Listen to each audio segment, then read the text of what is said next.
তামাৰহাটত ভয়ংকৰ ঘটনা সংঘটিত হৈছে চিকিৎসালয়ত মৃত্যুৰে যুঁজ অন্তঃহত্যা কিশোৰীৰ 7 মহীয়া গৰ্ভস্থ সন্তানক হত্যা কৰিবলৈ কিশোৰীক খোৱালে ঔষধ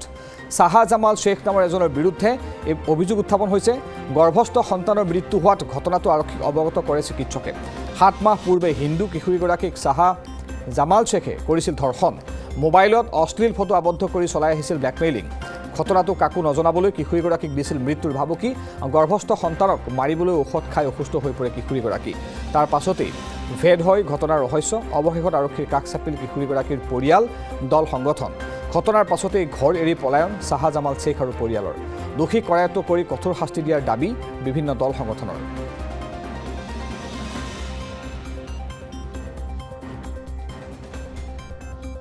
আমি তামাহাট নাৰাবাৰী অঞ্চলত ইমান দিনে হিন্দু মুছলমান সবে আমি মানে ধুনীয়াকৈ বসতি বাস কৰিছোঁ আৰু ভাল লগা বিষয় এইটোৱে আছিল যে আমাৰ নাটাবাৰী গাঁৱত যিখন মানে এটা মুছলিম ফেমিলি এটা ঘৰৰ চাৰিওপিনে আমি হিন্দু ফেমিলি এই যে মুছলিম ফেমিলিটো আছে এই মুছলিম ফেমিলিটো সুখ দুখত আমি সদায় তেখেতৰ লগত থাকোঁ তাৰ পৰিণতিত কি হ'ল বৰ দুখ লগা বিষয় তাৰ পৰিণতিত কি হ'ল এই মুছলিম পৰিয়ালৰ এজন বিবাহিত এজন পুৰুষ মানুহে তাৰ বাচ্চা আছে তাৰ দুটা ল'ৰা ছোৱালী আছে এই মানুহটোৱে এজন নাবালিকা এজন কিশোৰীক আজিৰ পৰা 7 মাহ মান আগত ধৰ্ষণ কৰি আত্মহত্যা কৰিলে মানে প্ৰেগনেণ্ট কৰিলে আমিতো তেতিয়া কোনেও গম নাপাওঁ 5 দিন আগতো গম পোৱা নাছিলোঁ কি কৰিলে ল'ৰাজনৰ যেতিয়া ধৰ্ষণ হ'ল ল'ৰাটোৱে কি কৰিলে ধৰ্ষণ কৰাৰ পিছত ইমান দুখ লগা বিষয় ইমান লজ্জাৰ কথা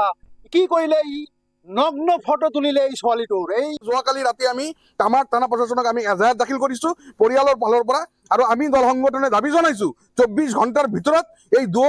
তাৰ পৰিয়াল আৰু এই শাহজামাল শেখক 24 ঘণ্টাৰ ভিতৰত এৰেষ্ট কৰিব লাগে আৰু কঠোৰৰ পৰা কঠোৰ ব্যৱস্থা গ্ৰহণ কৰিব লাগে অন্যথা আমি হিন্দু সমাজে বহি নাথাকোঁ আৰু ইয়াৰ যদি এৰেষ্ট কৰা নহয় কঠোৰৰ পৰা কঠোৰ ব্যৱস্থা কৰা নহয়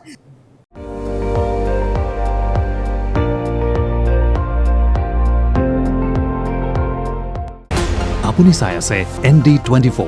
সৰ্বশ্ৰেষ্ঠ নহয় সৰ্বোত্তমৰ দৌৰত